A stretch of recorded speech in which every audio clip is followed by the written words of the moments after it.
Meus irmãos, boa noite. Que bom estarmos juntos. Você está feliz? Quem estava pela manhã, diga aleluia. Quem acompanhou toda a série sobre os 7 montes, levante sua mão aí, as 7 áreas de influência. Que especial. Que você possa entender a riqueza dessa visão. Não é uma teologia, mas é uma estratégia muito útil e muito funcional para que a igreja consiga cumprir o seu papel em cada cidade da expansão do reino de Deus. Que bom que você esteve presente em todas essas celebrações e você pôde também ser abençoado, ministrado e estado debaixo desse tempo de orientação acerca dessa visão para que Campos seja mais abençoada ainda através da sua vida. A você que talvez não esteve nas celebrações que falaram sobre essas 7 áreas, procure assistir depois pelo YouTube. Cada um desses cultos contém uma palavra de orientação e visão de Deus para a sua vida. Cada culto é um culto que a gente não pode perder. Você pode repetir isso comigo? Diga, cada culto é um culto que eu não posso perder. Tem culto que você não vai lembrar nada dele. Mas não é porque você não vai lembrar nada dele que você tem que faltar. Teve um jovem que chegou para um pastor e ele disse o seguinte: pastor, eu já congrego aqui nessa igreja há mais de 30 anos. E todo domingo eu ouço o senhor pregar já há mais de 30 anos aqui. E para te ser muito sincero, eu não lembro nem de 3% das mensagens que o senhor pregou ao longo desses 30 anos. Então eu não estou vendo muito sentido para a minha vida em continuar vindo à igreja, fazendo parte da igreja, ouvindo mensagens, assistindo cultos. O pastor olhou para ele e falou o seguinte: eu sou casado já há mais de 30 anos com a minha esposa. E para te ser muito sincero, eu também não me lembro nem de 3% das refeições que ela fez para mim ao longo desses 30 anos. Mas se eu cheguei vivo e saudável aqui, é porque, embora eu não me lembre, aquela refeição fez toda a diferença para a minha saúde e para o meu sustento. Tem culto que você não vai lembrar nada em 10, 15, 20 anos. Do que foi pregado, da oração que foi feita, da música que foi cantada. Mas pode ter certeza, se você vai chegar saudável como igreja, fortalecido em 5, 10, 15, 20 anos para frente, é porque aquele culto, embora você não se lembre o que aconteceu nele, fez toda a diferença para o seu fortalecimento espiritual. Então que você compreenda isso. Cada culto é especial. Deus, ele tem o poder de fazer em cada culto uma palavra tocar o seu coração, um louvor acender a sua alma, fazer você receber fortalecimento em fé, para que você continue a servir ao Senhor com toda alegria. Amém? Que bom estar com vocês aqui, com esse casal de amigos tão queridos, pastor Adonias e a pastora Aline, poder fazer a ministração desta noite, dessa conclusão da série sobre as 7 áreas de influência. E eu gostaria de, diante desse texto, dessa riqueza que é poder servir vocês nesta noite com a palavra de Deus, convidar você que você possa abrir comigo a sua Bíblia no livro de Salmos, Salmo de número 115, verso 16. Salmo 115, verso 16, é um texto que eu gostaria de ler com você, para que pudesse deixar, a partir dele, a mensagem desta noite ao seu coração. Salmo 115, verso 16. Na saída, você tem lá na livraria da igreja 3 livros que vão te abençoar muito. E se você ainda não os possui, eu quero te incentivar e recomendar a você adquiri-los nessa noite. Eles são a enciclopédia da vida dos personagens bíblicos, Manual Bíblico Expositivo sobre as Parábolas de Jesus e o Guia do Estudante da Bíblia. A enciclopédia é uma obra que eu levei mais de 7 anos escrevendo ela, são quase 500 páginas. Talvez você diz: Mateus, eu tenho dificuldades às vezes em ler um livro de 100 páginas, o que eu vou fazer com um livro de quase 500 páginas? Essa obra aqui, embora seja uma obra de pesquisa, pode ser lida também em sequência da página 1 até o final, mas é ideal para aqueles momentos que você está estudando um texto da Bíblia. Então você está lendo, por exemplo, sobre Jó. Você vê que na letra J, às vezes tem 10, 15, 20 páginas explicando a vida de um único personagem da Bíblia. Contexto cultural, histórico, às vezes polêmicas da Bíblia. Primeira família, você lembra quem foi? Adão, Eva, Caim e Abel. Caim mata Abel, a Bíblia diz que ele vai morar numa cidade chamada Nod. Ali se casou, teve filhos e formou toda a sua família. Se a primeira família foi Adão, Eva, Caim e Abel, Caim se casou com quem? Quem foi a esposa de Caim? Como assim ele foi morar numa outra cidade se tudo começou no Éden? Como que a gente explica isso? Então são detalhes das histórias da Bíblia que às vezes você está lendo e sente falta de uma obra que te traga explicações, informações, tanto para o seu tempo de leitura pessoal, ou para o momento de você preparar uma aula, uma mensagem, um estudo para um pequeno grupo. Então é uma ferramenta que vai te abençoar muito.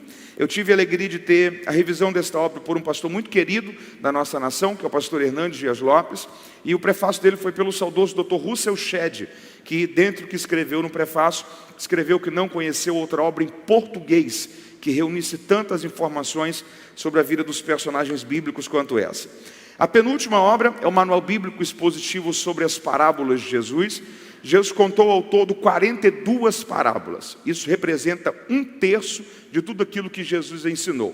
Só que a grande maioria desses ensinos estavam dentro do contexto cultural judaico do primeiro século da era cristã. E aí a gente se pergunta, como que a gente entende histórias como dracma perdida, parábola das 10 virgens, filho pródigo dentro daquele contexto cultural, histórias como rico insensato, bom samaritano. Então esse é um livro que vai trazer para você a exposição de todas as 42 parábolas que Jesus contou, explicadas dentro do contexto cultural daquela época, interpretativo para os nossos dias e exegético, trabalhando o grego bíblico em cada um daqueles ensinos. E o último livro é o Guia do Estudante da Bíblia. Esse material aqui ele é fruto de anos pesquisando sobre os temas mais desafiadores para a interpretação bíblica. Muitas questões escatológicas, as pessoas se perguntam muito sobre Apocalipse, grande tribulação, tribunal de Cristo, marca da besta, anticristo. O que de fato a Bíblia informa para a gente com precisão sobre esses acontecimentos finais? Os mortos, eles possuem memória ou não? Nós reconheceremos ou não as pessoas no céu? O dilúvio, ele foi local ou foi universal? A Bíblia diz que as águas de dilúvio encobriram toda a terra. Pensa uma coisa comigo, Noé vivia no atual território do Oriente Médio. Tem espécies que vivem apenas em uma região. Tem animais que vivem apenas na floresta amazônica, no Polo Norte, no Japão, que é uma ilha. Se o dilúvio for universal, como que o Noé fez para preservar todas essas espécies? As pessoas viviam mesmo quase 1000 anos no livro do Gênesis, ou a contagem de anos lá era diferente da contagem de anos do nosso tempo. Você tem um livro que fala que, o livro dos reis fala que um rei começou a reinar com tal idade. O livro das crônicas fala que o mesmo rei começou a reinar com uma idade diferente. Como que a gente entende isso? Cronologia bíblica. Chegaram para Jesus e perguntaram, Senhor, qual sinal teremos sobre a sua morte e ressurreição? Ele disse, eu vou dar apenas um sinal para vocês, o sinal de Jonas. Porque do mesmo modo que Jonas ficou 3 dias e 3 noites no ventre do grande peixe, o Filho do Homem ficará também 3 dias e 3 noites no seio da terra. Pense uma coisa comigo, se Jesus foi crucificado numa sexta tarde, ele ficou morto sexta noite, sábado o dia inteiro, sábado à noite, mas ele já ressuscitou nas primeiras horas, domingo de manhã. Você tem ali 2 noites, um dia inteiro e um pedaço no segundo dia. Você não tem ali 3 dias e 3 noites. Como que a gente entende 3 dias e 3 noites que Jesus falou? Jesus foi crucificado em uma sexta ou teria sido crucificado em uma quarta-feira? Como que a gente compreende isso?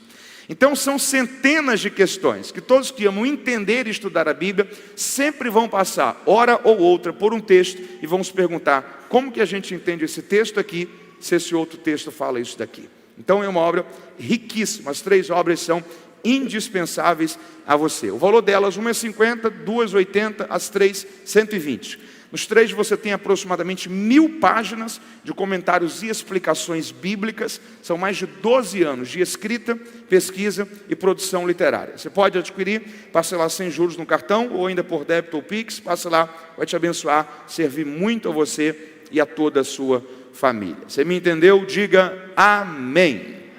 Está com a sua Bíblia aí? Vamos lá? O texto que nós vamos ler, Salmo 115, verso 16. Diga comigo, os céus são os céus do Senhor, mas a terra Deus deu aos filhos dos homens. Você pode repetir isso comigo mais uma vez? Diga, os céus são os céus do Senhor, mas a terra Deus deu aos filhos dos homens. A terra Deus deu para quem? Foi para os crentes, para os ímpios, para os justos, Para os iníquos, Deus deu para quem? Para os filhos dos homens. Se você não se preparar para conquistá-la, alguém vai conquistá-la no seu lugar. Alguém vai ter que ser o prefeito de Campos daqui 20, 30 anos. Se um cristão não se preparar para isso, um ímpio vai se preparar. As universidades, as estruturas de ensino, a parte jurídica, o Ministério Público vai ser administrado por alguém daqui 30, 40 anos, se Jesus não tiver voltado até lá. Se você, como cristão, não incentivar os seus filhos a fazer isso, alguém que talvez que não teme a Deus, vai incentivar os filhos deles a ocupar essas funções. Primeira coisa que eu preciso falar com você esta noite: a terra Deus deu aos filhos dos homens. Entenda isso. Há uma dinâmica sobre isso que é muito curiosa. Quando Deus olha para Josué e Deus diz o seguinte: Josué, está diante de você a terra que você precisa conquistar. E Deus dá os limites para Josué daquilo que precisava ser conquistado. Só que Deus dá duas garantias a Josué. Quantas garantias?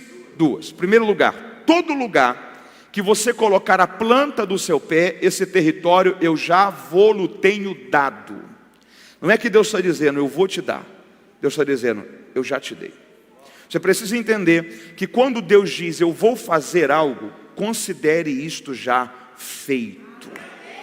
Você compreende isso? Primeira garantia que Deus deu para Josué: todo lugar que você colocar a planta do seu pé, eu vou-lo tenho dado. Segundo lugar, todos os dias da sua vida, assim como eu fui com Moisés, eu também serei com você. Então o que Deus estava dizendo para Josué é o seguinte: Josué, a terra está na sua frente. Se você ficar só por aqui, o seu território vai ser só esse daqui. Se você for avante, é seu. Se você colocar o pé mais à frente, é seu também. Se você tiver coragem, ousadia e for além, eu entrego a você também. O que Deus estava dizendo era: o tamanho do seu território depende do tamanho da sua coragem.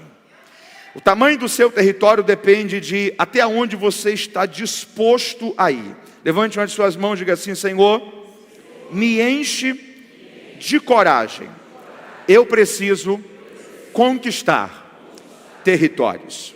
Repita comigo: Samua, Gigeal, Safate, Pauti, Gadiel, Gadi, Amiel, Setur, Jeuel, Nabi.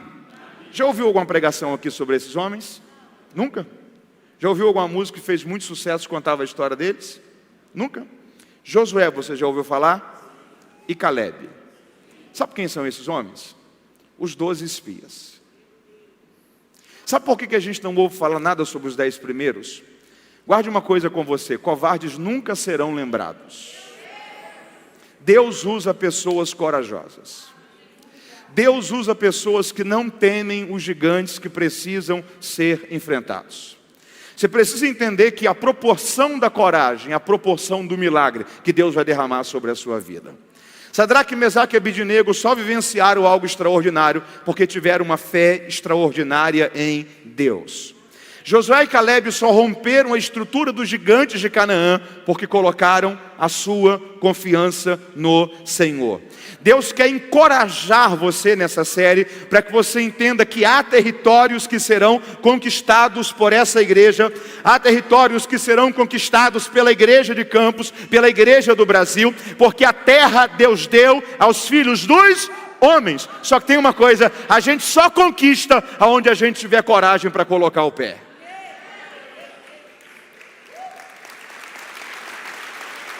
Repita comigo: Deus só nos dá o território que pisamos. Você pode repetir isso mais uma vez? Diga: Deus só nos dá o território que pisamos. Sabe o que Deus estava dizendo para Josué ali? Deus estava falando: Josué, está dependendo mais de você do que de mim. Se você tiver coragem em ir, é seu. Isso é Josué capítulo 1. Josué capítulo. Sabe qual é o problema da gente? A gente se esquece de ler a sequência da história. O final de Josué 1, não é o final do livro, mas é o final daquela narrativa, é Josué 13. Quando Deus chega para Josué no capítulo 13, diz assim: Josué, hoje você está velho, e muita terra ficou para ser conquistada, inclusive a terra dos filisteus e a terra dos cananeus. Deus estava dizendo: eu te dei tempo, te dei a garantia da minha presença, te dei graça para você conquistar, mas você simplesmente não quis. Você simplesmente achou que o que você tinha alcançado já era suficiente, que o que você fez já estava bom demais, que não precisava ir além. E hoje você está velho e muita terra ficou para ser conquistada. Filisteus e cananeus. Quais foram os maiores inimigos do povo de Israel depois de Josué? Filisteus e cananeus. Entenda uma coisa: se você não cumprir a sua missão, você vai sobrecarregar a próxima geração. Se você não cumprir aquilo que Deus colocou sob a sua responsabilidade, a próxima geração terá que fazer o trabalho dela e o trabalho dessa geração que não foi feita. Deus quer nos ajudar a entender que a terra Ele deu aos filhos dos homens. Diga comigo: eu estou recebendo coragem de Deus para conquistá-la. Segunda coisa que eu preciso falar com você: o futuro não é acidental, o futuro é intencional. Vamos lá, diga comigo: o futuro não é acidental. Diga: o futuro é intencional. A proposta da visão da cultura dos 7 montes, ou das 7 áreas de influência, como você achar por bem chamar, não tem a ver com um plano de poder. Eu vou falar sobre isso na sequência dos pontos. Não tem a ver com controle massivo, domínio, nada disso. Tem a ver com influência. O convite não é para dominar, é para servir. Você pode repetir comigo? Diga: o convite não é para dominar, é para servir. Diga comigo: o convite é para ser igreja em todas as esferas da sociedade. Quando Jesus projetou aquilo que ele pensava para a sua igreja, ele deu 2 figuras de linguagem: sal e luz. Você pode repetir comigo? Diga: sal e luz. Luz do quê? Luz do quê? Luz do quê? O problema é quando a gente quer ser luz da igreja, mas não luz do mundo. O problema é quando a gente quer limitar a nossa iluminação apenas aos nossos relacionamentos, apenas ao pequeno grupo que nós fazemos parte. Mas a gente não quer espalhar isso por onde a gente passa. Luz do mundo. E sal da terra. Sal da terra. Os mais antigos aqui talvez lidaram com a época que não se tinha muita geladeira, refrigeradores, freezers. E antigamente o sal era usado para salgar, conservar. Então você tinha um peixe, uma carne, para que aquilo ali durasse mais. Você fazia o quê? Salgava. A igreja é o quê? Sal da terra. Posso falar uma coisa? Sabe por que o mundo não apodreceu? É porque a igreja ainda está aqui. Sabe por que o ambiente das universidades não está pior? É porque ainda tem cristãos lá. Só que tem uma coisa curiosa sobre sal. O efeito do sal não é com a proximidade. O efeito do sal é com o envolvimento. Você imagina que eu tenho um peixe muito saboroso aqui de 5 quilos, ok?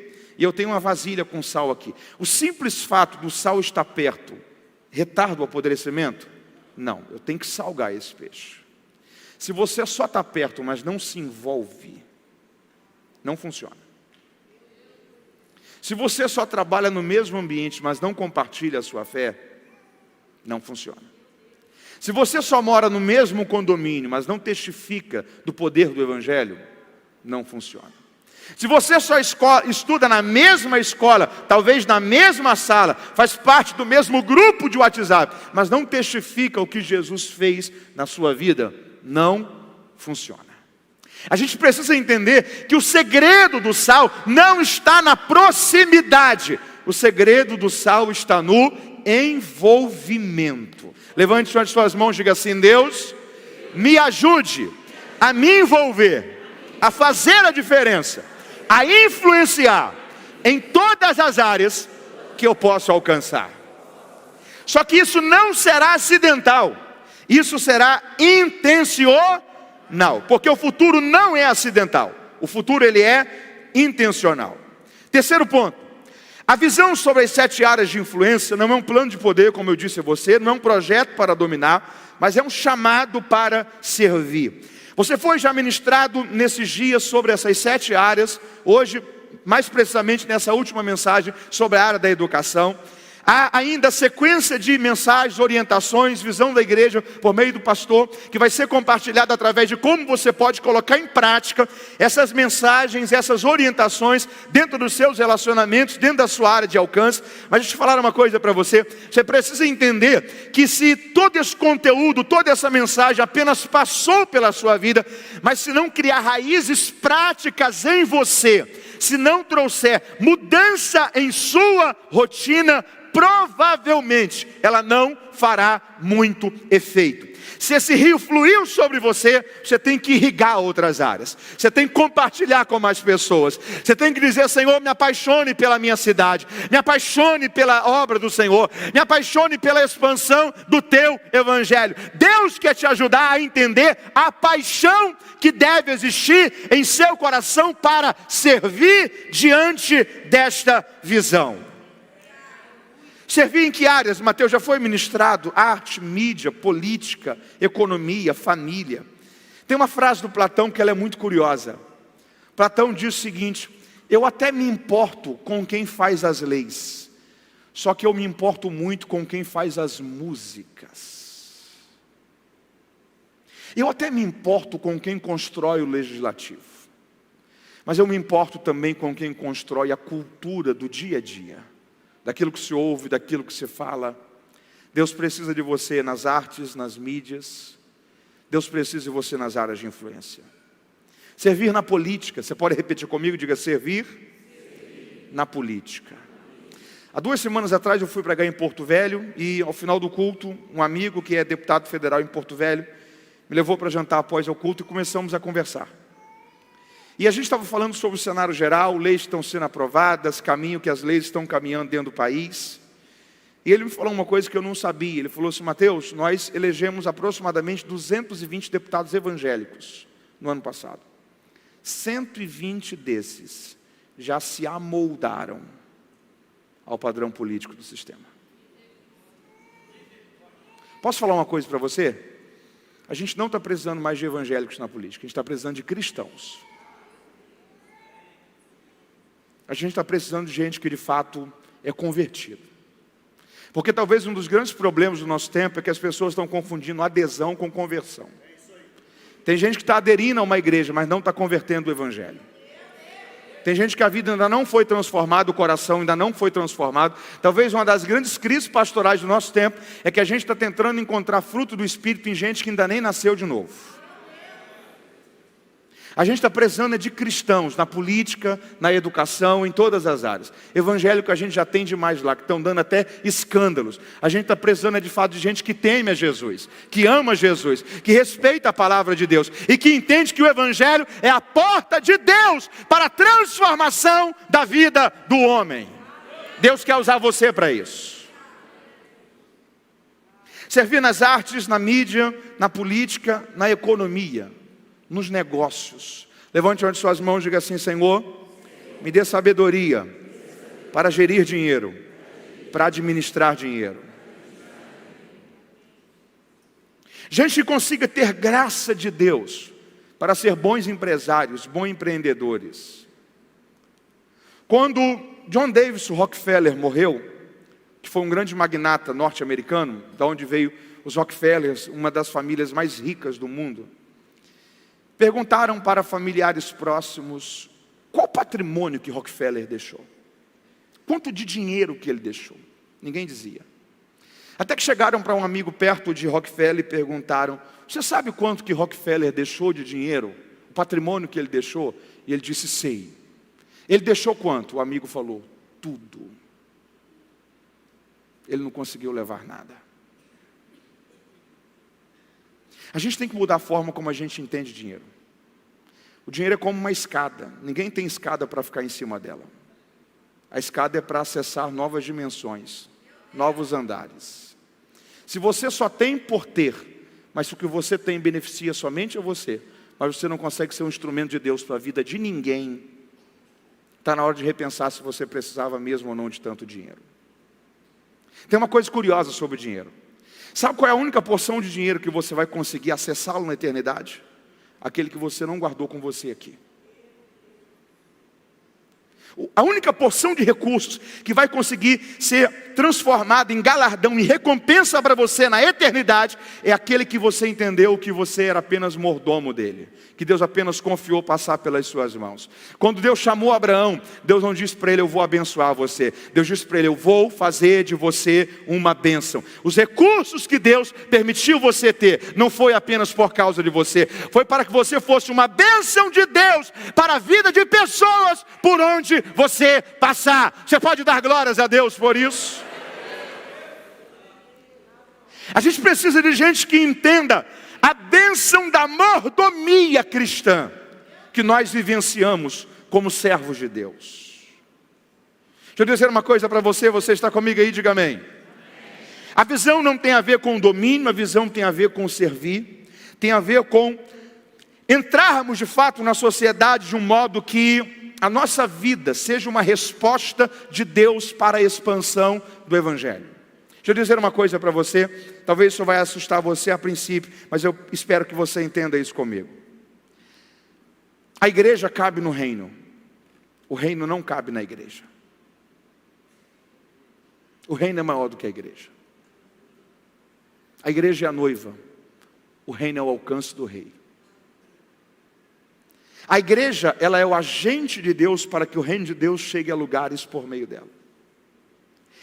Foi essa chave que mudou a cabeça, por exemplo, dos países que vivenciaram a reforma protestante.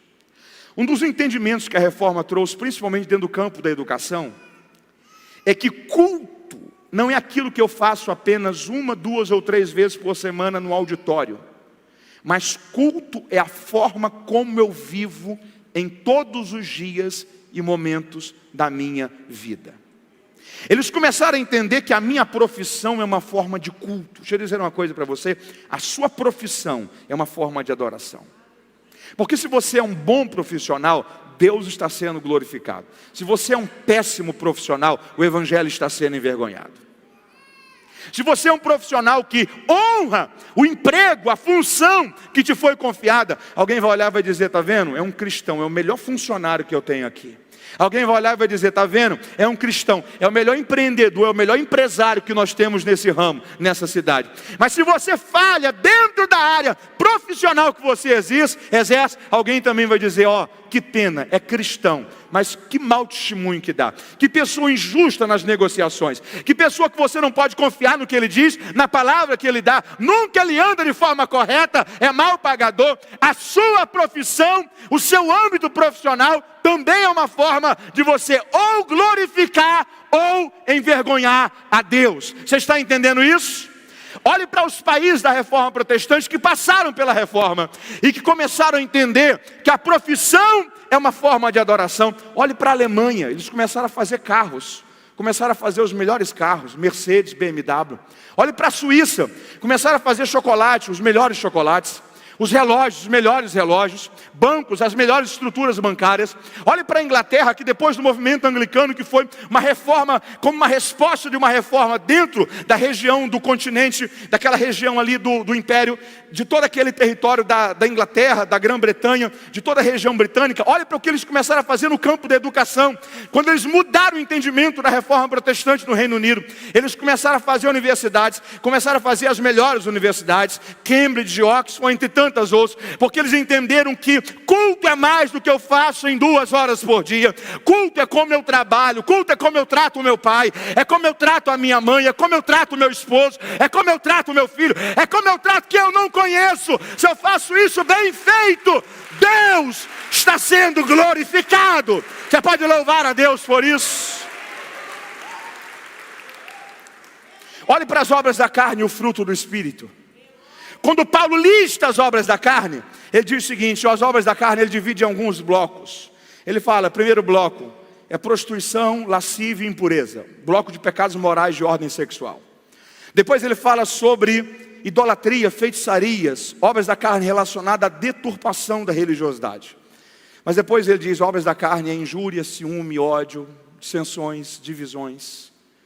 Ele lista 8 obras da carne, que não tem a ver com a forma como eu trato o sexo, que não tem a ver com a forma como eu trato Deus, que tem a ver com a forma como eu trato você.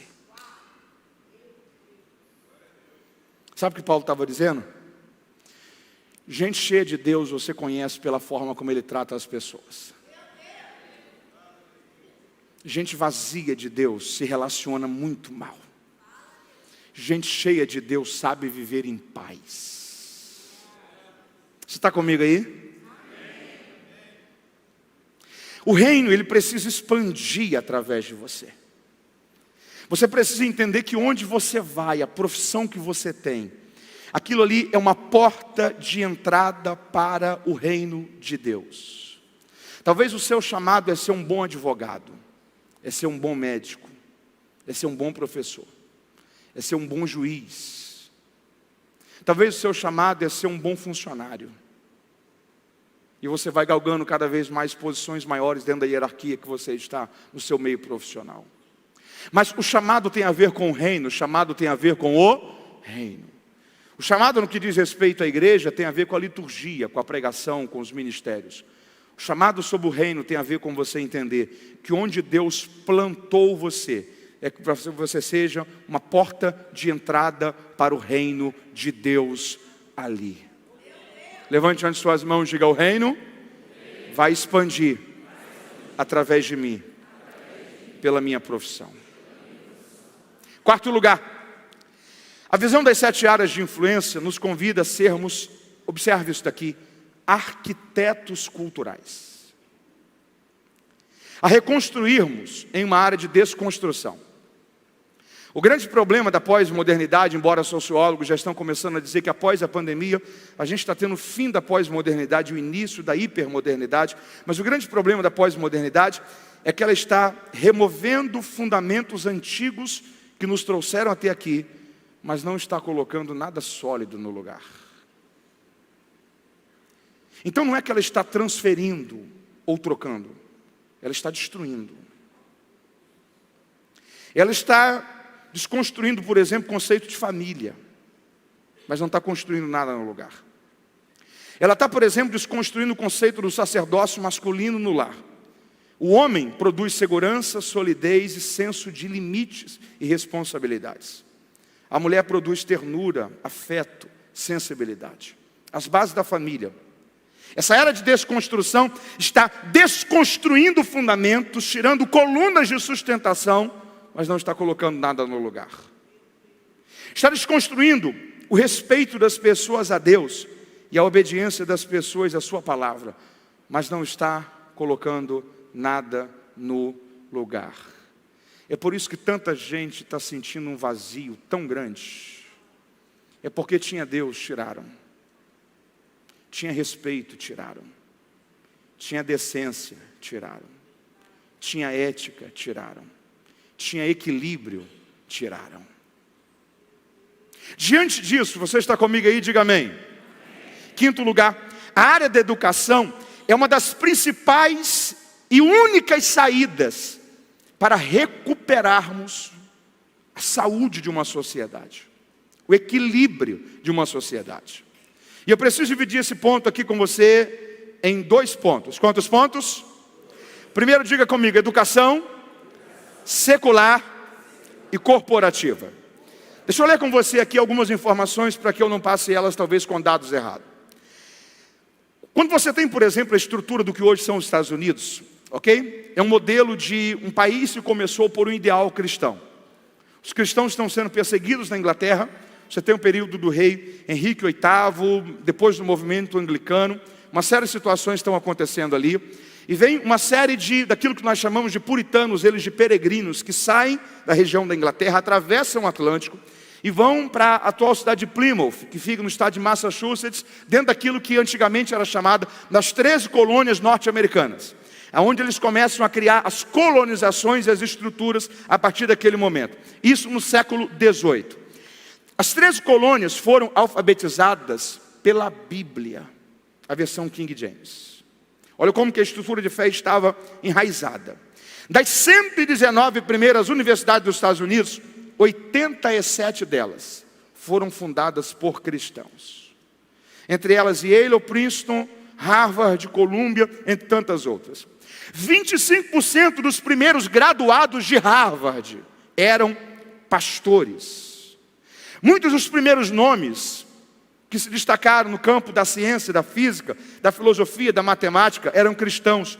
Pessoas como René Descartes, Blaise Pascal, Nicolau Copérnico, Galileu Galilei, Isaac Newton, entre tantos outros. Deixa eu dizer uma coisa para você. Você precisa entender que Deus espera que você entenda que essa também é a sua missão. Você precisa entender que Deus espera que, a partir de você, pessoas também sejam inspiradas a entender que a área da educação será um local onde o reino de Deus pode tocar aquele lugar. Aonde nós teremos estruturas de ensinas, que não é que elas serão cristianizadas. O que a gente quer não é cristianizar ambientes. O que a gente quer é fazer com que os valores do reino de Deus, que são justiça, paz, igualdade, alegria, aquilo que é correto, seja colocado como a cultura central. E Deus vai usar a sua vida e despertar você nesses dias, para você entender que essa também é sua missão. Você pode dar glória a Deus por isso? Agora, deixa eu dizer uma coisa aqui para você. A primeira esfera que a educação precisa ser restaurada ou restabelecida é dentro desse ambiente secular e corporativo, das escolas, das universidades, dos segmentos educacionais. Em segundo lugar, a outra esfera que a educação precisa ser restaurada é a esfera doméstica. Você pode bater no seu peito e diga: precisa melhorar lá em casa. Nenhum sistema educacional será suficiente se você não fizer a sua parte em casa. Deixa eu repetir isso aqui para você. Nenhum sistema educacional será suficiente se você não fizer sua parte em casa. Isso não tem a ver só com educação de princípios. Isso não tem a ver só com educação daquilo que é certo ou errado. Isso tem a ver com você entender que a sua casa é uma extensão da casa de Deus, porque você vive lá. Consagrar o seu lar ao Senhor. Aquilo que se conversa em sua casa ao Senhor. Sabe qual é o lugar mais fácil para a gente desviar os nossos filhos? Não é na universidade. É no banco de trás do carro. Não é na universidade. É na mesa do almoço, do café da manhã. Já ouviu a história de Uzá? O moço que tentou segurar a arca. Lembra daquela história? Os bois tropeçaram e ele foi agarrar a arca. Deus fez o quê? Fulminou. A arca passou 20 anos na casa dele. Quantos anos? O pai dele era Abinadab. Se você for comparar o que aconteceu, por exemplo, na casa seguinte que a arca ficou, onde muito pouco tempo Deus trouxe uma prosperidade, e o que aconteceu na casa de Abinadab, você vai perceber que alguma coisa aconteceu de errado na casa de Abinadab. Uma das principais evidências disso é que a arca ficou exposta. A arca ficou. Eu não sei quantos anos Uzá tinha, mas os últimos 20 anos da vida dele, a arca na cabeça dele era uma mobília da casa, uma peça da sala. Ele começou a olhar para aquilo ali como se aquilo ali fosse comum e não sagrado. Deixa eu dizer uma coisa para você. Cuidado para você não fazer os seus filhos achar que isso daqui não é mais sagrado. O lugar mais fácil para a gente desviar os nossos filhos é no banco de trás do carro. É na mesa da sala. Quando eles veem aqui a gente falando uma coisa, no banco de trás do carro eles ouvem a gente falando mal da igreja, do pastor, do líder de célula, do irmão. Quando eles veem que aquilo que para eles a princípio era sagrado, a gente vai relativizando isso e fazendo com que o sagrado seja visto como comum. Daqui a pouco eles não temem mais a Deus, eles acham que a igreja não é mais espiritual, eles acham que a palavra não é mais estrutural e fundamental para a vida deles, porque eles começam a olhar e pensar: não tem mais lógica para a minha vida prática, aquilo que eu pensei que era tão santo assim. Você está comigo aí? Olhe para cá. Isso aqui é uma nota, sim ou não? Quanto vale essa nota? Quanto? Não vale 20? Não? Não vale 100? Não? Não vale 200? Mas isso aqui antes de ser a nota era o quê? Era um papel, era um? Por que ela vale 50? Porque é o valor que foi impresso nela. Se ela tivesse sido impressa, o mesmo papel, no desenho de 20, ela valeria quanto? Se ela tivesse sido impressa no desenho de 100, ela valeria quanto? Posso dizer uma coisa para você? Os valores que os nossos filhos carregarão com eles são os valores que a gente está imprimindo neles agora.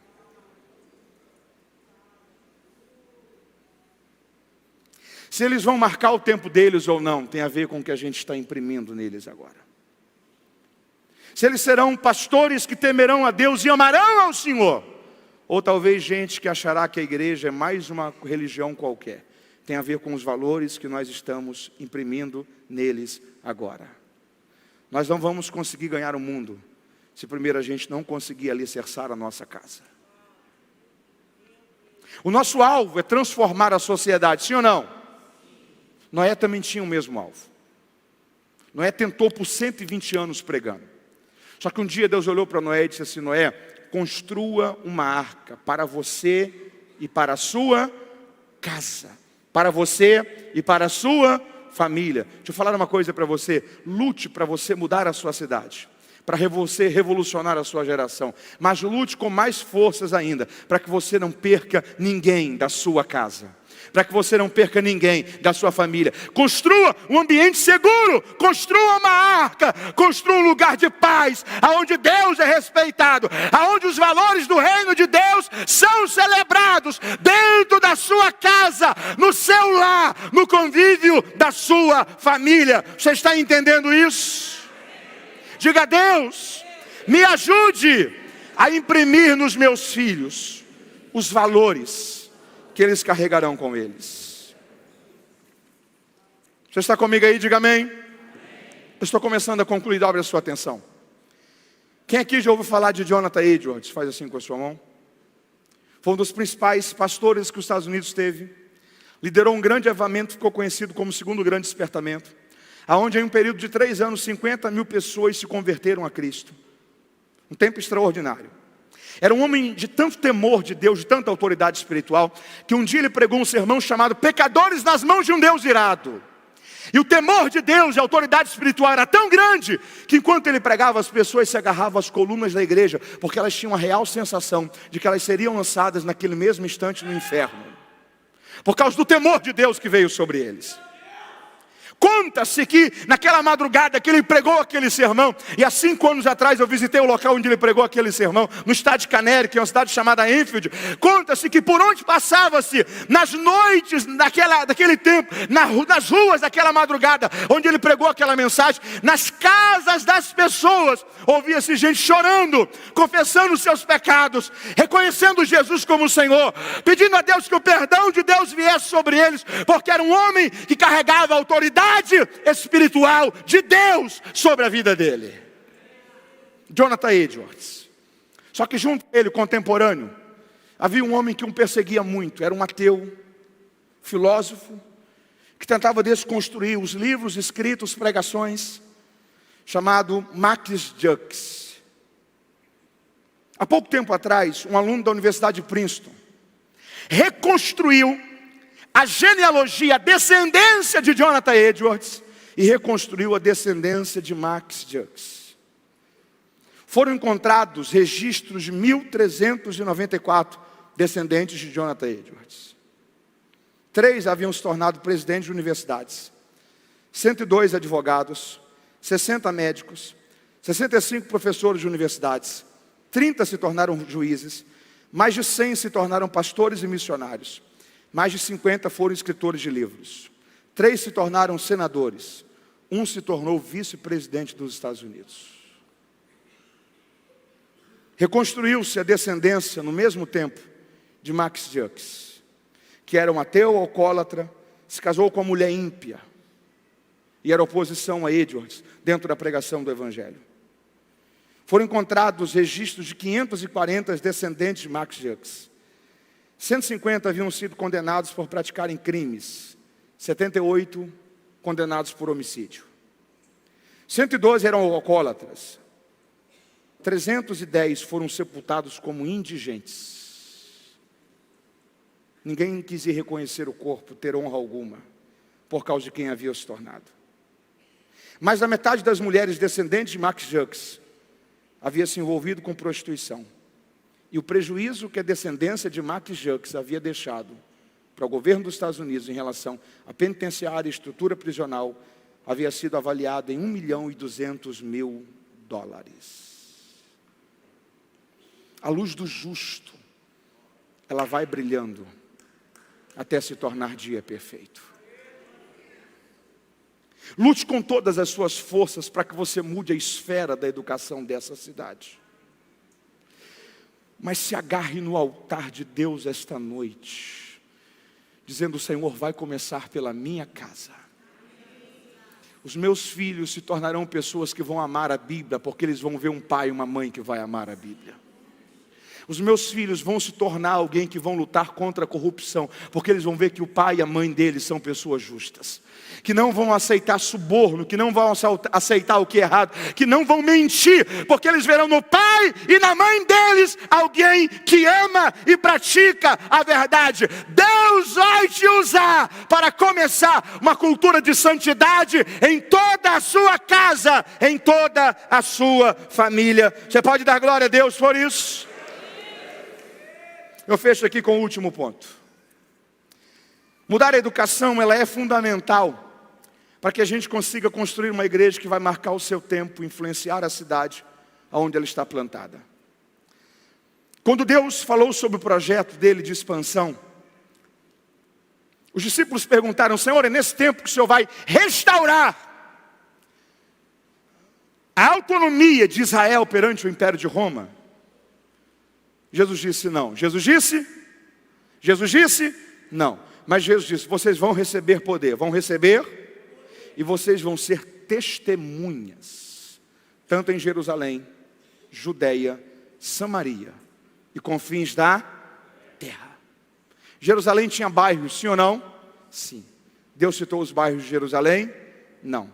Guarde uma coisa com você: a menor visão de Deus é a visão de uma cidade.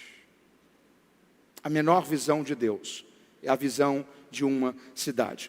Deus quer encher o seu coração de convicção, para que você assuma um compromisso de você orar pela sua cidade, pela expansão do reino de Deus na sua cidade. E aqui eu concluo dizendo uma coisa com você. O plano é organizacional. Você pode repetir isso comigo? Diga: o plano é organizacional.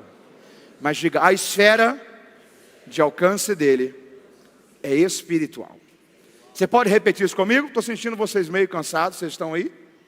Diga comigo: o plano é organizacional, mas a esfera de alcance dele é espiritual. Você está animado mesmo? Diga glória a Deus! Paulo disse: a nossa guerra não é contra carne nem sangue, mas é contra principados, potestades e forças espirituais da maldade. Posso dizer uma coisa para você? Os agentes são humanos, mas a origem é espiritual. Eu vou repetir isso daqui mais uma vez. Os agentes são humanos, mas a origem é espiritual. Sabe qual é um compromisso que você tem que assumir a partir de hoje? Senhor, mande um avivamento sobre a segunda igreja sobre Campos. Você tem coragem de fazer essa oração comigo, sentado mesmo? Levante sua mão e diga assim: Senhor, nós estamos orando como igreja nesta noite. Rasgue os céus, venha sobre essa igreja, venha sobre essa cidade. Nós estamos pedindo que o Senhor envie um avivamento sobre Campos e sobre a segunda igreja.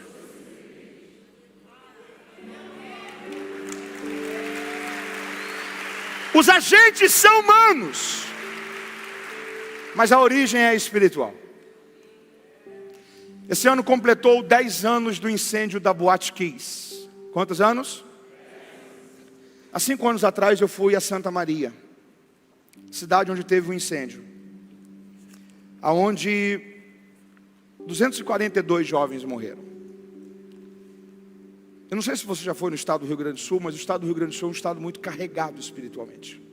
Não sei se pela proximidade com o Uruguai, que hoje é um dos principais centros de religiões místicas dentro da América do Sul. A pessoa fala muito de Salvador, Bahia, Rio Grande do Sul é infinitamente mais pesado o ambiente espiritual. E eu estava em uma convenção de pastores em Santa Maria e eu tive o desejo de orar no local onde estava a Boate Kiss. Eu chamei um carro de aplicativo. Quando o carro chegou, veio uma mulher, uma motorista. E quando ela viu o endereço, ela olhou para mim e falou: você tem certeza que você quer ir mesmo aqui? Eu falei: sim. Ela falou: mas esse daqui é o endereço da antiga Boate Kiss. Eu falei: isso mesmo, eu estou indo lá. Ela falou: o que você está indo fazer lá? Eu falei: eu sou pastor e eu estou com desejo de orar lá em frente. Ela falou assim: mas por quê? Eu falei: eu tenho tido o sentimento nos últimos dias que aquilo ali foi um acidente, mas foi mais do que um acidente, foi um holocausto. Ela falou assim: mas como assim? Eu falei: no meu coração eu entendo como se aquilo ali tivesse sido um sacrifício de jovens a Satanás. Ela olhou para mim e disse: deixa eu falar uma coisa para você sobre aquela noite. Olha a pessoa que Deus colocou para me levar até o lugar. Ela falou: eu e meu esposo éramos o responsável da empresa de segurança pública da boate naquela noite. Não morreu ninguém queimado. Todos foram asfixiados. O incêndio foi pequeno mediante a proporção do estrago que fez. Foi a fumaça que matou. Quando os bombeiros chegaram, tentaram entrar e estourar a porta estava trancada de um modo que ninguém conseguia derrubá-la, destruí-la, rompê-la. Tiveram que furar a laje por cima. Os bombeiros não conseguiram arrombar uma porta. É como se algo estivesse controlando, segurando, até que todas aquelas pessoas morressem. Eu lembro dela ter falado comigo que o casamento dela havia sido destruído depois daquilo, por causa das punições jurídicas da empresa de segurança, havia sofrido muitas percas financeiras. O que aquela mulher me disse só fortaleceu no meu coração o sentimento de: o diabo ele tem uma sede muito grande de destruir essa geração. Ele tenta fazer isso com jovens, com homens, mulheres, adultos, pessoas que ele vai cegando e achando que é tudo natural. Deixa eu dizer uma coisa para você: os agentes são humanos, a origem é espiritual. Sabe o que vai conseguir fazer a gente influenciar uma cidade? Se a gente viver uma visitação extraordinária de Deus, um avivamento. Mateus, como pode ser uma visitação de Deus se Deus é onipresente? O texto que fala sobre avivamento, Abacuque capítulo 3, versículo 2, Abacuque diz: Senhor, aviva a tua obra, no meio dos anos faz ser notória a sua misericórdia. No versículo seguinte ele diz: Deus veio de Temã. Deus veio de? Como Deus veio se Ele é onipresente? É porque avivamento não é a presença, avivamento é o derramar. A presença dele está em todos os lugares, mas o derramar dele é local.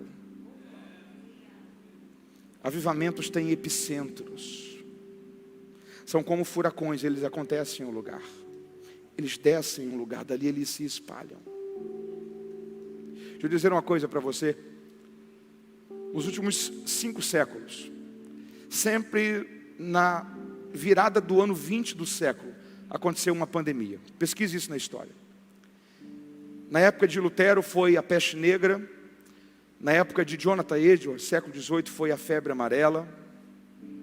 No século passado teve um novo surto de pandemia de febre amarela. Em 2019, Covid. É uma coisa que não dá para explicar.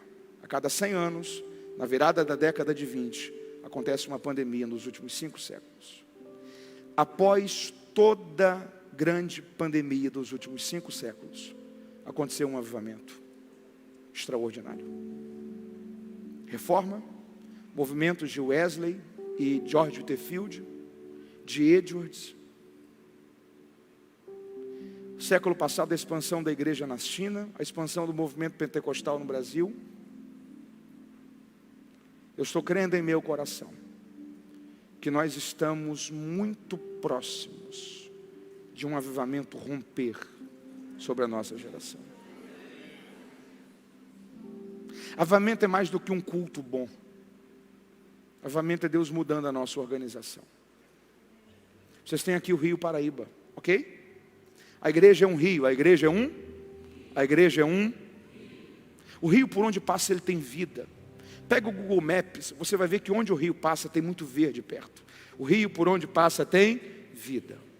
O rio é a igreja, o rio é avivamento é o mesmo rio em um período de cheia.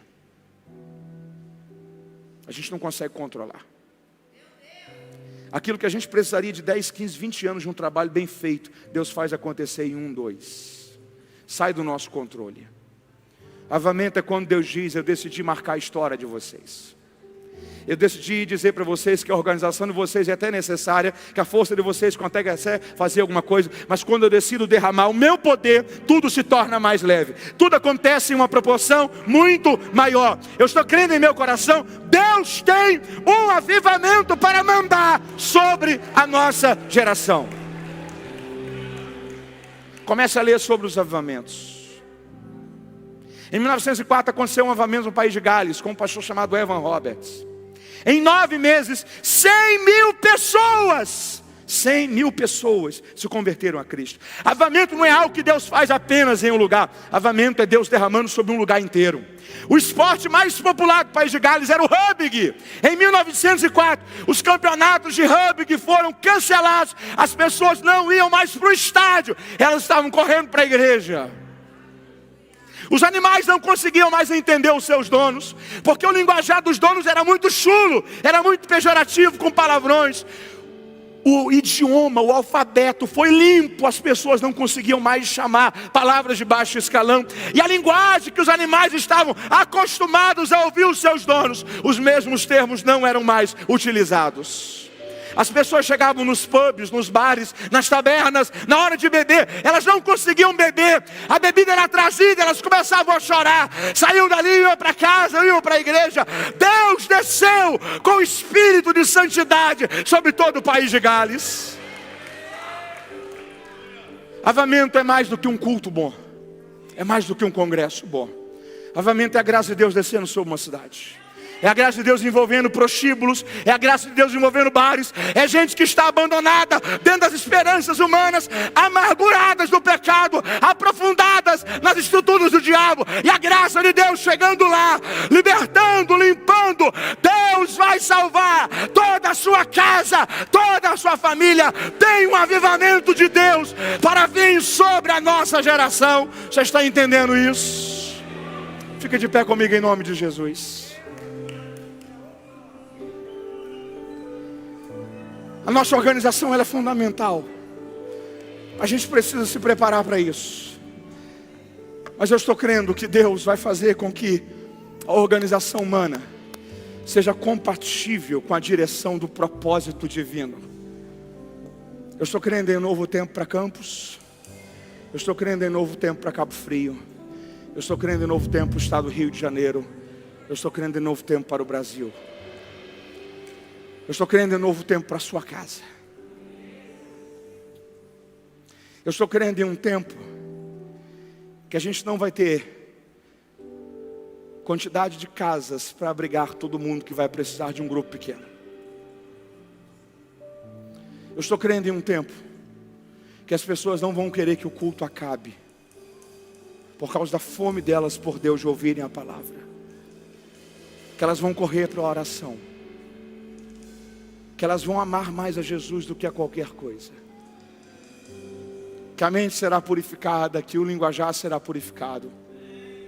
Que a gente vai ter nojo do pecado.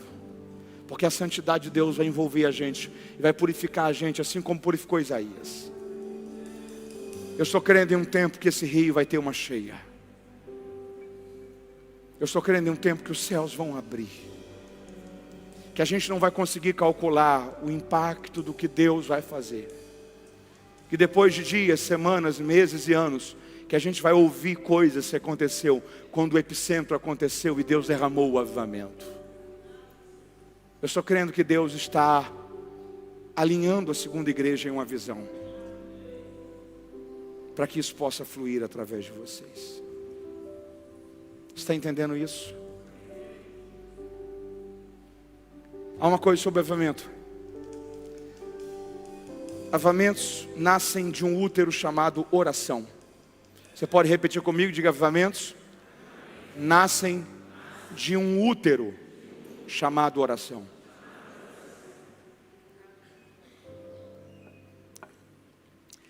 A maioria dos avivamentos teve uma coisa em comum: uma igreja ajoelhada em oração, um homem com a Bíblia aberta em pregação. Porque avivamento é o nosso coração sendo alinhado ao de Deus. Avivamento é uma visitação de Deus. A minha oração é que essa palavra toque a sua vida. É que você saia dessa noite dizendo: eu vou fazer parte dos soldados que Deus vai usar para conquistar essa cidade. Eu vou fazer parte das pessoas que vão ser alcançadas por esse avivamento que Deus vai mandar. A minha pergunta é: você está entendendo isso? Isso vai começar pelas nossas casas. Isso vai tocar as nossas famílias. Isso vai tocar a sua profissão, o seu ambiente estudantil. Essa chama vai passar por você. Coloque sua mão no seu coração. Senhor, nós estamos rendidos diante da Tua palavra, porque nós sabemos que a nossa organização pessoal, ela é útil, mas é o vento do Teu Espírito que faz a execução dela ser perfeita. Toca a nossa vida, Senhor. Senhor, não deixe campos de fora daquilo que o Senhor vai fazer nesse momento. Não deixe a segunda igreja de fora daquilo que o Senhor vai fazer na nossa geração. Deus, que o coração do pastor Adonias, da pastora Aline estejam alinhados com o que o Senhor está fazendo. Que o Senhor levante um exército nessa igreja, que o Senhor levante um exército nessa cidade. Que o nosso coração seja limpo de toda impureza. Que a nossa visão seja alinhada ao Teu plano e ao Teu propósito. Deus, que a Tua igreja possa servir nas universidades, na política, na mídia, no jornalismo, nas escolas. Deus, na estruturação social. Que as famílias sejam saudáveis e temam a Ti. Que a gente não deixe a arca exposta em nossas casas, mas que o que é sagrado seja preservado e não seja profanado. Senhor, que os nossos filhos temam a Ti e que o Senhor não os deixe de fora daquilo que o Senhor vai fazer também na geração deles. Nós estamos pedindo ao Senhor: vem com o Teu poder sobre nós, Senhor. Ó Deus, vem com a Tua graça sobre nós. Senhor, que o nosso coração esteja alinhado ao que o Senhor está fazendo. Que a nossa mente esteja conectada ao que o Senhor está prestes a derramar. Que nós não ficamos de fora daquilo que o Senhor está prestes a fazer na nossa geração. Mas a nossa oração é: rasgue os céus e desce sobre nós. Assim como o Senhor veio de Temã e Abacuque sentiu o avivamento e orou por avivamento, que o Senhor venha também ao nosso alcance. Que o Senhor toque a nossa vida com poder, com fogo do Senhor. Que o Senhor aqueça o nosso coração. Que o Senhor incendeie a nossa alma. Que a nossa mente seja levada completamente submissa a Ti. Que a nossa vida, Senhor, seja um farol. E que por onde passarmos, que o Teu reino possa tocar pessoas, cidades, escolas, Deus, segmentos da sociedade. Que o Senhor use a Tua igreja para marcar um tempo sobre essa cidade. Em nome de Jesus. Amém e amém.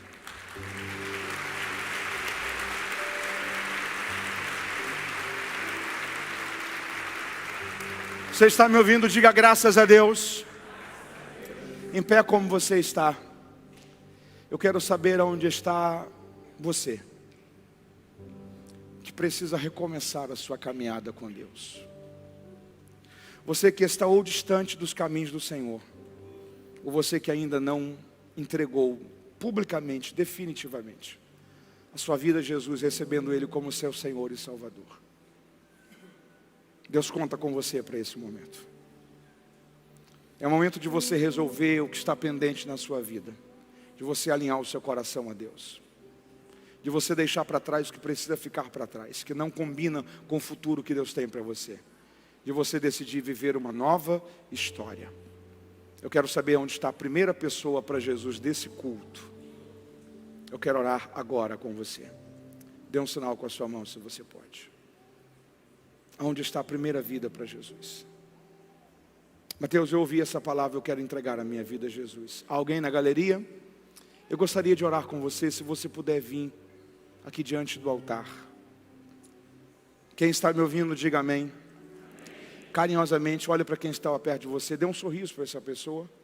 Pergunte se ele ou ela já entregou a vida a Jesus. Pergunte se ele ou ela já fez uma decisão por Cristo. Se ainda não, convide ele, traz ele, vem com ela.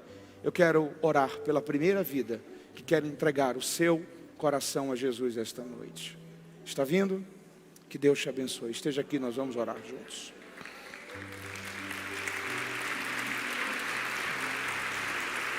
Aonde está a segunda pessoa para Jesus esta noite? Aonde está a segunda pessoa para Jesus dessa noite? Mateus, eu ouvi essa palavra. E eu não quero ficar de fora daquilo que Deus vai fazer. Eu não quero perder a oportunidade de viver algo eterno que Deus está prestes a fazer. Eu quero corrigir o que está pendente na minha vida. Eu quero receber Jesus como meu Senhor e Salvador. Está chegando a segunda vida, glória a Deus. Você pode aplaudir ao Senhor?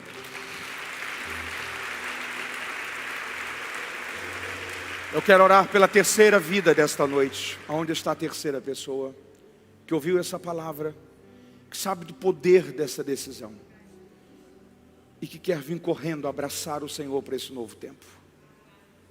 Aonde está a terceira vida para Cristo nesse culto? Aonde está a terceira pessoa para Jesus? Está chegando mais alguém? É um ou são duas pessoas? São duas? Terceira e quarta, glória a Deus. Cadê a quarta vida? Aonde está a quarta vida para Jesus? Nós já vamos orar. Vamos orar todos juntos por esses filhos que estão voltando a casa. Aonde está a quinta vida para Jesus dessa noite? Eu estou esperando um pai, que através da sua decisão Deus vai mudar a história da sua família hoje. Eu estou esperando uma mãe que sua filha, seus filhos não viverão as mesmas angústias e frustrações que foram consequências de uma vida longe de Deus. Eu estou esperando alguém que Deus vai tocar você e através da sua decisão, um projeto de salvação e restauração de Deus vai alcançar toda a sua família. E você começará a viver os melhores anos da história da sua vida a partir desta noite. Chegou a quinta pessoa? É um ou são dois? Sexta e sétima pessoa, glória a Deus. Está chegando a oitava vida. Você pode dizer aleluia? Cadê a nona vida para Cristo desta noite? Eu estou esperando a nona pessoa para Jesus desse culto. Eu quero orar com você. É uma noite especial, nós vamos orar juntos, fechando esta mensagem com essas vidas diante do altar. Cadê a nona vida para Jesus? Se você está na galeria, eu estou esperando você. Só sabe a falta que faz Jesus em uma casa. Está chegando a nona pessoa. Celebre ao Senhor. Eu estou esperando a 10ª pessoa. Eu estou esperando a 10ª pessoa. Só sabe a falta que faz Jesus em uma casa quem cresceu em uma casa que Jesus não estava nela. Só sabe a falta que faz Jesus em uma casa quem cresceu em uma casa que Jesus não estava nela.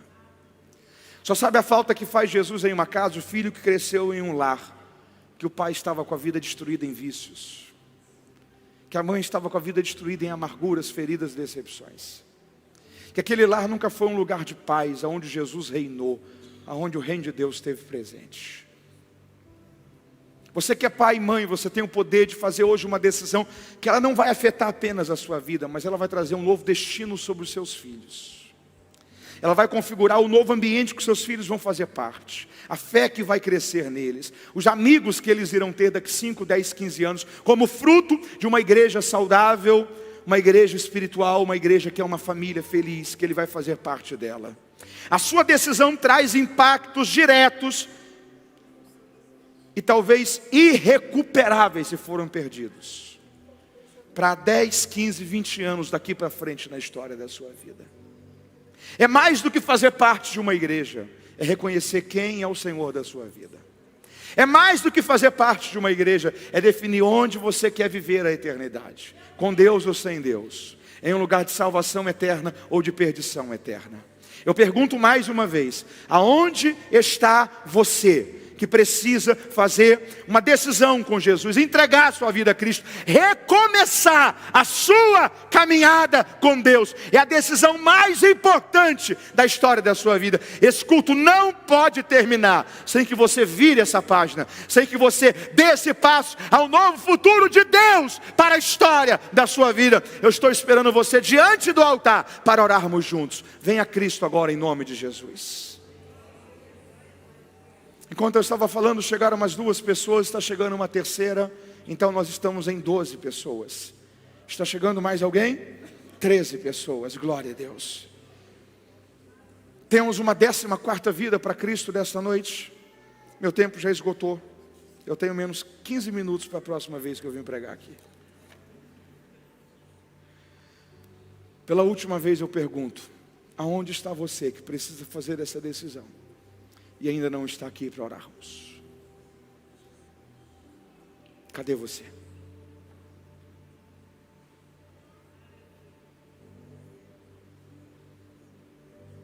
Há mais uma vida a Cristo. Um pai, uma mãe, um filho, uma filha. Alguém que talvez já serviu na igreja, já desenvolveu até ministério, mas se afastou. Alguém que se feriu e às vezes pensa que não tem como mais encontrar cura. Tem sim. Essa é uma noite para você recomeçar. Há mais uma vida para Cristo. Está vindo a 14ª pessoa.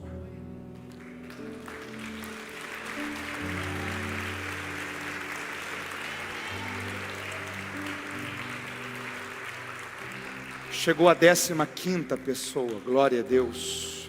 Aplauda ao Senhor. Temos a 16ª pessoa dessa noite. Temos a 16ª pessoa. Se você está vindo, sinalize com a sua mão, para que eu possa identificar você. Enquanto você vem, eu ainda espero você. Enquanto você vem, eu gostaria de pedir que toda a igreja estendesse as mãos para cá. Toda a igreja. Eu gostaria de chamar o pastor Adonias. A primeira oração que vocês 15 estão fazendo, que é uma oração de reconciliação, será feita com o pastor de vocês. Chegou mais uma vida? Glória a Deus. Deus abençoe essa moça. São 2? Deus te abençoe. São 3? Glória a Deus. Mais um? 19ª. São vocês 2? Só você? 20ª. Você também estava distante? Está retornando? Que Deus te abençoe de uma forma especial. 21ª vida. Cadê a 22ª vida?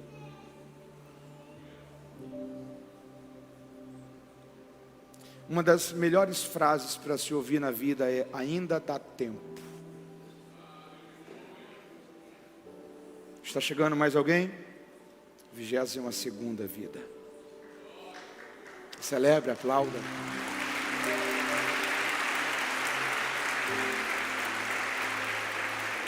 Temos a 23ª vida. Uma das frases mais duras de se ouvir é: não dá mais tempo. Mas uma das melhores frases para se ouvir na vida é: ainda dá tempo. Essa frase traz esperança, traz o sentimento de que não está tudo perdido. E eu encerro com ela o convite para a decisão. Cadê a 23ª pessoa para Jesus? Ainda dá tempo. Há mais alguém? Está vindo a 23ª vida? Está vindo a 23ª vida. Glória a Deus.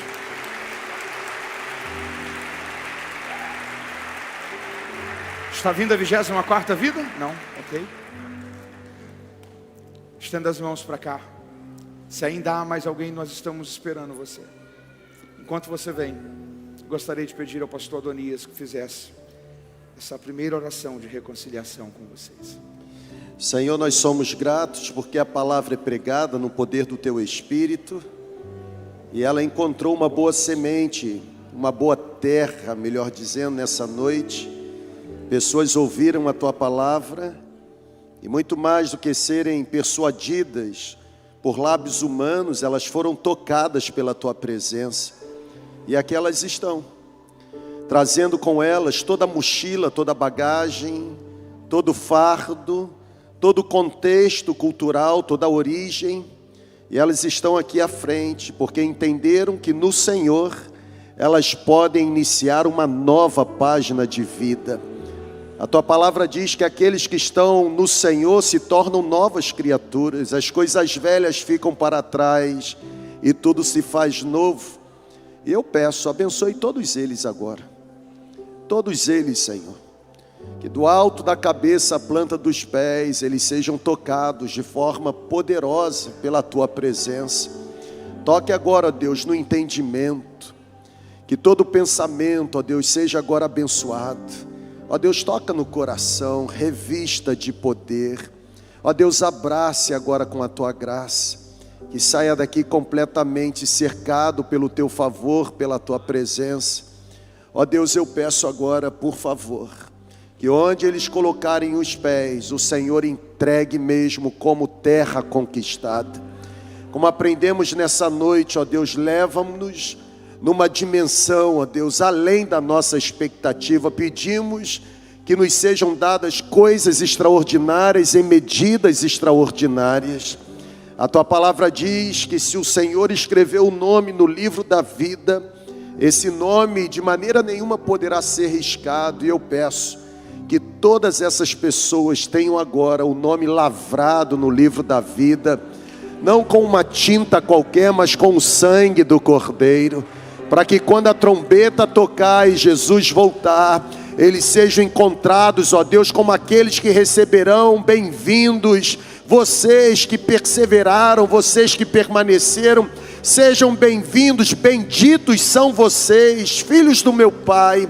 Venham possuir por herança a terra que eu preparei para vocês antes da fundação do mundo. Ó Deus, eu peço que todos eles sejam tocados e que a partir de hoje eles comecem a ter experiências que nunca tiveram e comecem a viver numa dimensão espiritual que nunca viveram. Para a glória do Teu bendito nome, nós oramos em nome de Jesus. Amém. Você pode aplaudir mais uma vez. A todos vocês que estão aqui à frente, por favor, não volta não. Todos vocês que estão aqui à frente, olhem para cá, por favor. Vocês chegaram aqui desacompanhados, talvez acompanhado por uma ou duas pessoas que vocês conhecem. Se entraram aqui talvez pela primeira vez ou não, se sentindo um pouco desconectados. Mas eu quero garantir a vocês que vocês saem daqui não como um sal aproximado, mas como um sal misturado. Olha para lá, por favor. Podem olhar para lá. Olha quanta gente que ama vocês e tem o prazer de se tornar a família de vocês. Sejam muito bem-vindos. Sejam muito bem-vindos. Sejam muito bem-vindos. A segunda igreja, a partir de hoje, para vocês, não mais é um local para vocês frequentarem uma celebração num domingo à noite. Mas a segunda igreja é muito mais do que um prédio. É um movimento, é uma família que vocês decidiram pertencer a partir dessa noite. Que Deus encha vocês de graça, de favor, e que a vida de vocês, o estágio que começa a partir de hoje, seja infinitamente mais abençoado do que qualquer página que você tenha vivido até hoje. Que a alegria do Espírito Santo alcance você, que você seja batizado com um batismo de poder e de presença, um batismo de alegria, um batismo de unção, para a glória do nome de Jesus. Amém, gente? Nós podemos celebrar mais uma vez. Louvado seja o nome de Jesus. Pastor Mateus, muito obrigado, grande amigo. Os livros do Pastor Mateus estão disponíveis lá na livraria. Eu quero encorajar você, pessoal, ao longo dessa semana, todas as nossas células estarão compartilhando e refletindo sobre as áreas de influência, fazendo esse fechamento.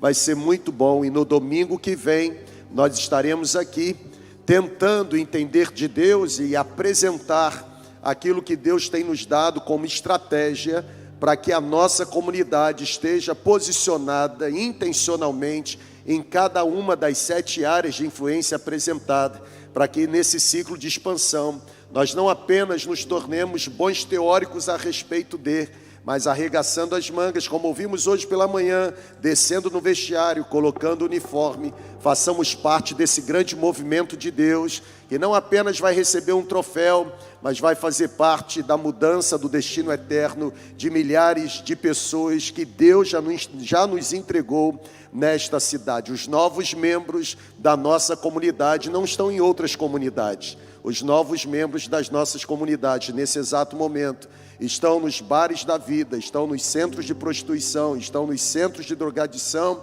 mas nós vamos chegar lá e eles não vão apodrecer, porque como sal da terra que somos, nós não apenas vamos conservar, mas vamos dar sabor para que eles experimentem algo novo, uma vida nova, para a glória do nome de Jesus. Quem recebe essa palavra? Que Deus te abençoe e te guarde, que o Senhor faça resplandecer o rosto sobre você e tenha misericórdia de você, que o Senhor sobre você levante o rosto e dê a você profunda paz. Celebre a Deus conosco com essa última canção.